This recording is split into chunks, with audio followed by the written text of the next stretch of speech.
the interview without talking about corruption. What do you think is responsible for the mess with it? What has happened in northeastern Pennsylvania that's allowed this to become the problem that it is? Too much unchecked power, I think, is contributing to most of the corruption in Luzerne County. It seems as though in a lot of cases, oftentimes you talk to people and they say, well, yeah, we're identifying all these people now, but you know what?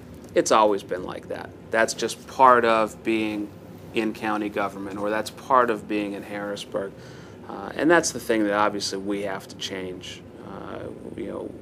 When we get to Harrisburg, when we have, the people who had gotten into the courthouse, there's steps that can be taken to make sure that people understand what it is you're doing, why you're doing it, and why it's the right thing. We had situations here. We've talked about could these things have been different if there were more commissioners, if there were more people watching this.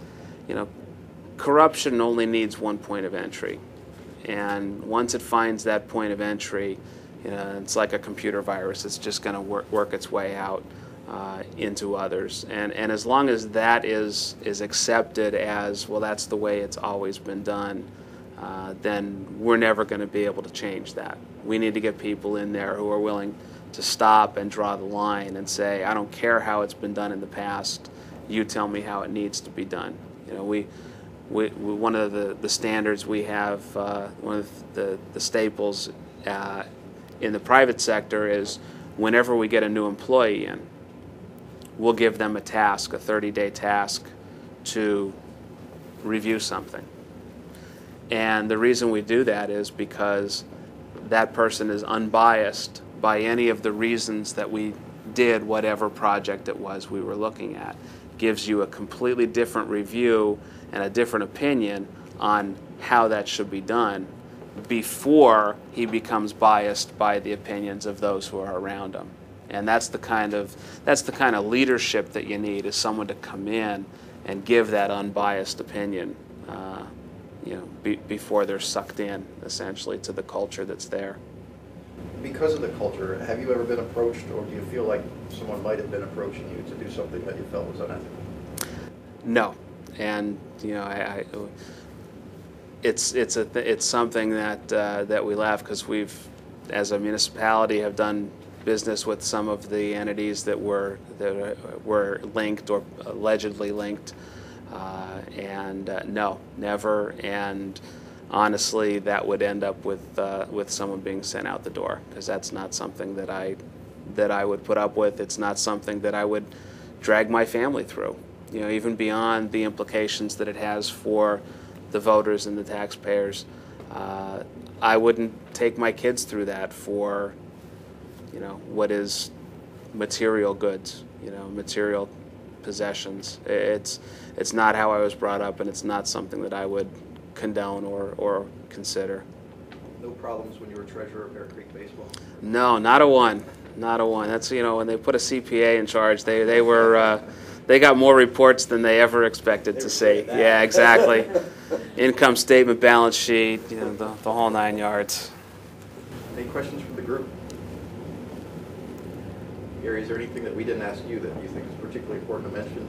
The only thing I'll mention, because it's relatively new, was the story about sending our prisoners out of state.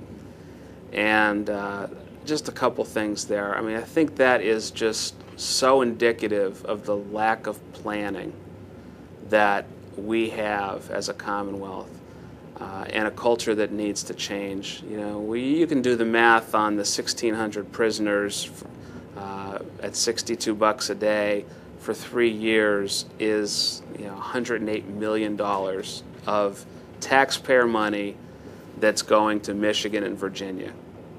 And it's not like we are suddenly woke up and were surprised that the prison population was as high as it was, or that it was continuing to grow and we were going to need new facilities.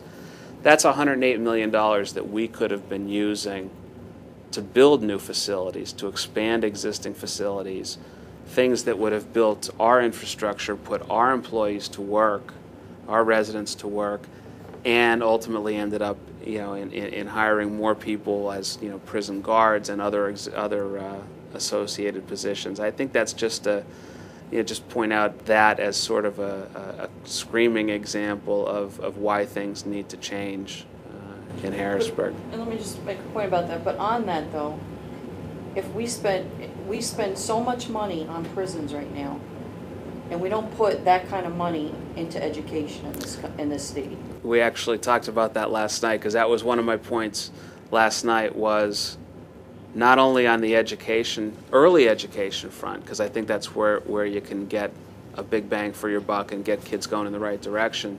I don't think we do a good enough job of identifying those individuals who are in danger of dropping out and getting them into a better program. And maybe that, there are some who are going to drop out of school for family reasons, and you're always going to have that.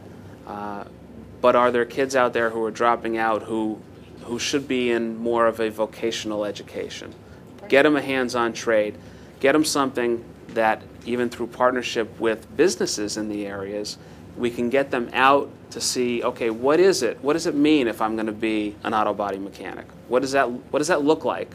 And is that something that I want to do? And you're exactly right. We talked about discretionary spending last night, and one of the points that I brought up was, in terms of discretionary spending, even though it might qualify as discretionary, there's spending we need to do if it's going to prevent spending in the future. And that's exactly the example I used, was strengthening the education process to save us on the back end from problems of increased crime, increased unemployment, welfare, additional things like that. Helping people help themselves. And I agree completely